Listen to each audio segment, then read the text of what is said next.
Και είμαστε εδώ για να ανοίξουμε, φίλες και φίλοι, το θέμα των μέτρων που ανακοινώθηκαν από την κυβέρνηση. Υπάρχει ικανοποίηση στο στρατόπεδο της κυβέρνησης. Εχθές, ξαναλέω, ακούσαμε και τον εκπρόσωπο τύπου του Υπουργείου Οικονομικών μέσα εδώ από την εκπομπή να εκφράζει και την ικανοποίησή του και για το γεγονός ότι υπήρξε μια πρόσθετη λοιπόν παροχή προς τους άμεσα ενδιαφερόμενους των μέτρων αυτών, μεταξύ των οποίων και οι συνταξιούχοι. Συνταξιούχοι όμως οι οποίοι λένε ότι αυτά τα μέτρα είναι εμπεγμός, αυτές οι νέες υποτιθέμενες αυξήσεις είναι εμπεγμός.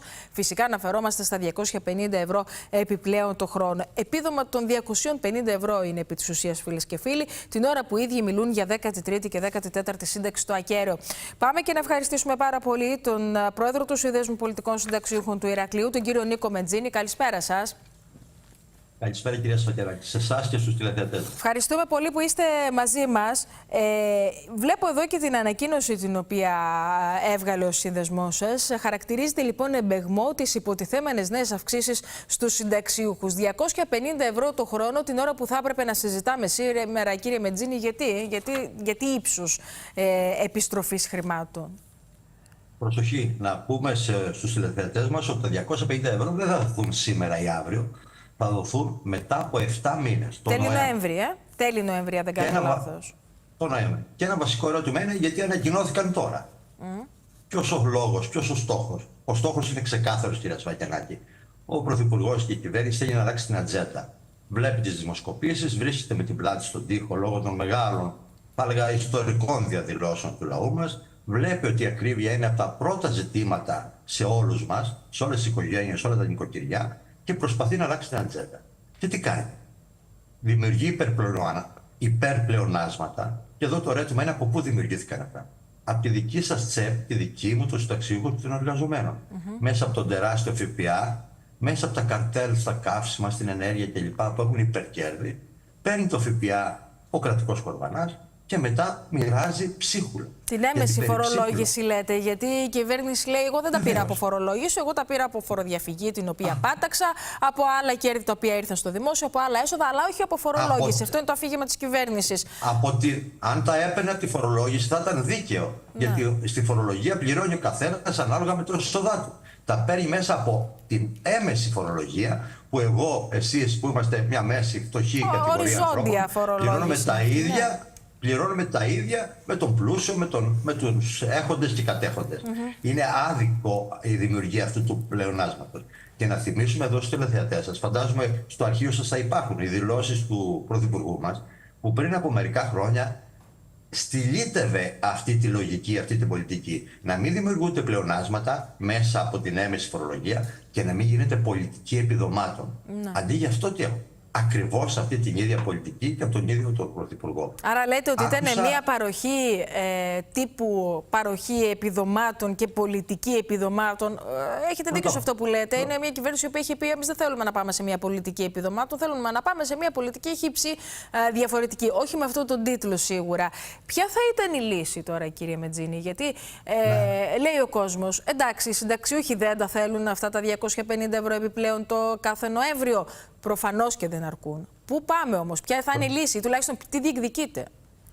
Πρώτα απ' όλα να υπενθυμίσουμε ότι αυτά τα 250 ευρώ δεν θα δοθούν στο σύνολο των συνταξιούχων. Υπάρχουν τέτοιοι κόφτες που θα δοθούν, σύμφωνα με τις πρόχειρες μελέτες που έχουμε κάνει, στο 35% των συνταξιούχων. Οι υπόλοιποι δεν θα πάρουν ούτε ένα ευρώ. Ένα αυτό. Την ίδια στιγμή που, ξαναλέω, η ακρίβεια καλπάζει, τα φάρμακα έχουν ανέβει. Οι ιατρικές εξετάσεις, γιατί μιλώ για πράγματα που συνταξιούχων, οι ιατρικές εξετάσεις από μια απλή εξέταση αίματος από 11 ευρώ έχει πάει 35-37. Μιλάμε για τέτοιες αυξήσεις. Ποια θα ήταν η λύση? Νομίζω η λύση είναι αυτή που αποφάσισε και το Συμβούλιο της Επικρατείας για την καταβολή των αναδρομικών, δηλαδή μας χρωστάνε χρήματα. Και την επιστροφή της 13ης σύνταξης, που ακόμα και η Ένωση Δικαστών και Εισαγγελέων συνηγορεί σε τούτο το αίτημα, και σίγουρα μια γενναία αύξηση της συντάξης μας. Δεν είμαστε θεροβάμενοι. Δεν πιστεύουμε ότι θα γίνουμε πλούσιοι μέσα από το μισθό ή τη σύνταξή μας. Ζητάμε μία λέξη, ένα πράγμα. Αξιοπρέπεια. Να μπορούμε να ζούμε με αξιοπρέπεια τη ζωή μας. Και εμείς και οι εργαζόμενοι που είναι ακόμα μάχημοι κλπ. Γιατί η διαφορά με εμάς είναι πια, κυρία Σφακιανάκη, ότι αυτές οι συντάξεις, τα επιδόματα, τα αναδρομικά, είναι χρήματα δικά μας. Που 35-40 χρόνια τα καταθέταμε, μας τα κρατούσε το δημόσιο με την υπόσχεση ότι όταν αποσυρθούμε, όταν βγούμε στη σύνταξη, θα μας δοθούν. Δυστυχώς, λόγω των μνημονίων στην αρχή και λόγω αυτής της πολιτικής τώρα τα τελευταία χρόνια, όχι απλώς δεν δίνονται, μέσω της ακρίβειας περικόπτονται ακόμα και οι υπόλοιπες απολύτες. Είναι αλήθεια αυτό που λέτε, κύριε Μετζίνη, γιατί όλοι όσοι βρισκόσασταν στον εργασιακό στίβο τα προηγούμενα χρόνια γνωρίζετε ότι έχετε να παίρνετε στην σύνταξή σας όταν πλέον θα είστε συνταξιούχοι. Είστε οι πολιτικοί συνταξιούχοι, αν δεν κάνω λάθος, είστε και συνταξιούχοι οι οποίοι εργαζόταν στο δημόσιο τομέα. Οπότε υπήρχε και μια σταθερά. Ναι, υπήρχε και μια σταθερά. Αν δείτε το μισθολογικό μου, το έγγραφο τέλος πάντων, θα δείτε πόσες εκατοντάδες ευρώ κάθε μήνα μας κρατούσαν με την υπόσχεση αυτή που λέμε της αλληλεγγύης των γενεών ότι θα δοθούν όταν αποσυρθούμε από την ενεργό υπηρεσία. Αυτή τη στιγμή βέβαια, επειδή υπάρχει αυτή η τεράστια ακρίβεια, ο ΦΠΑ είναι πάνω από το μέσο όρο, στο 24% των ευρωπαϊκών, οι μισθοί και οι συντάξεις. Τα έχετε δει τα στατιστικά της Ελστάτ, δεν είναι δικά μου δεδομένα. Είμαστε, μόνο τη Βουλγαρία ουσιαστικά περνάμε, είμαστε κάτω από όλα τα κράτη της Ευρωπαϊκής Ένωσης. Καταλαβαίνετε ότι είναι μια πολύ δύσκολη περίοδο. Βέβαια, είπατε κι εσείς κάτι για ικανοποίηση της κυβέρνησης. Αν άνοιγε κάποιο από τα κεντρικά, μεγάλα σε εισαγωγικά, όπως λέμε, ΜΜΕ τις προηγούμενες μέρες, θα νόμιζε ότι γινόταν κοσμογονία. Κάτι τέτοιο σε στυλ. Το αφεντικό τρελάθηκε, τα πλεονάσματα τρελάθηκαν. Συντονισμένη προσπάθεια, αυτό που είπα προηγούμενα, αλλαγής ατζέντας.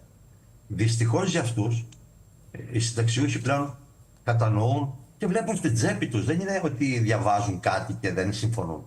Βλέπουν στην τσέπη τους ότι αυτή η κατάσταση δεν πάει άλλο.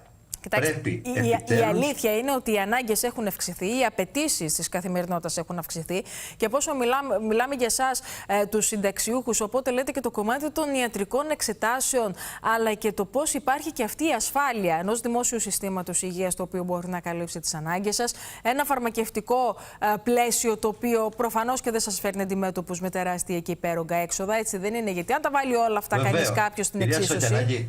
Να υπολογίσουμε ότι εδώ υπάρχουν χιλιάδες ραντεβού για χειρουργία, χιλιάδες, υπερβαίνουν τις 5-6 χιλιάδες, αναμονή εννοώ.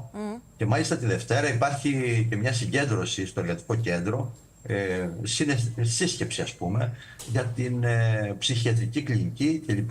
Καθημερινά, είδα προηγούμενα και το ρεπορτάζ σας από το Ρέθινο, καθημερινά αντιμετωπίζουμε προβλήματα πρόσβασης στο Εθνικό Σύστημα Υγείας. Καθημερινά.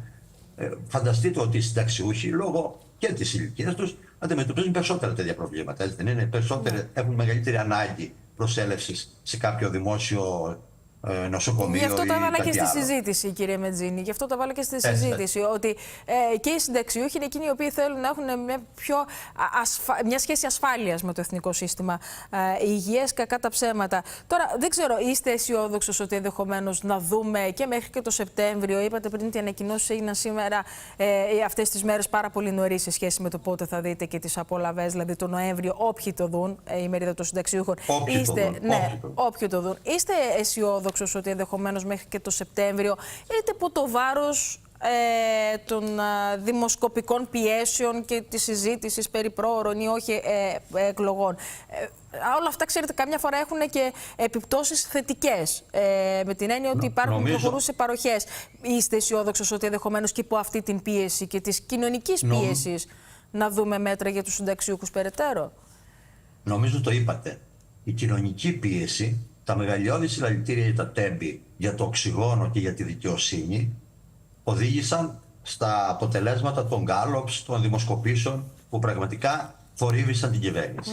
Και έσπευσαν να δώσουν ψίχουλα. Δήλωσαν επίσης ότι στη ΔΕΘ θα δοθούν και κάποια άλλα πράγματα.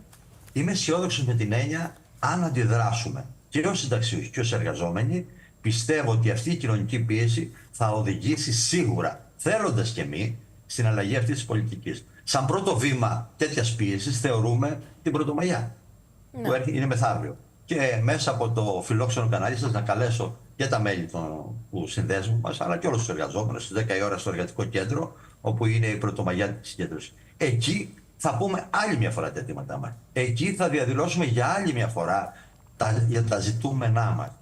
Για το ζητούμενό μας, την αξιοπρέπεια, κυρία Σφαγγενάκη. Να μπορούμε να ζούμε με αξιοπρέπεια. Είναι το ζητούμενο θεωρώ, όλων των εργαζόμενων, όλων των συνταξιούχων.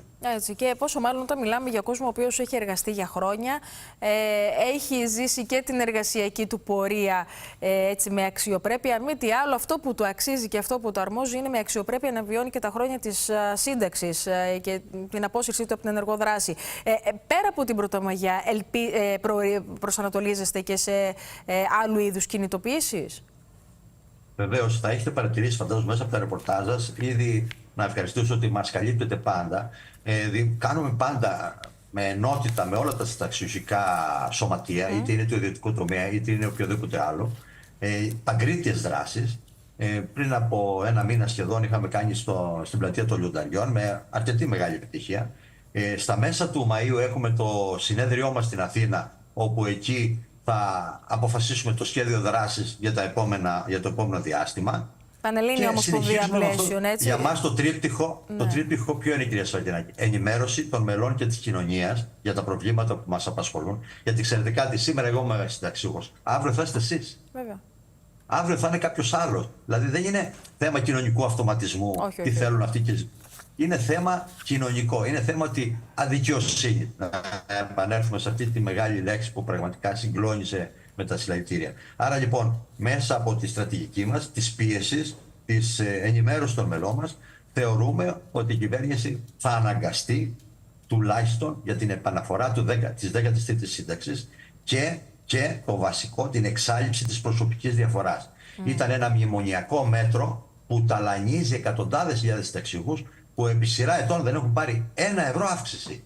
1 ευρώ αύξηση. Την ίδια στιγμή που η ακρίβεια καλπάζει και όλα τα υπόλοιπα που είπαμε. Μάλιστα. Λοιπόν, να σας ευχαριστήσω πάρα πολύ που ήσασταν μαζί μας, κύριε Βατζίνη.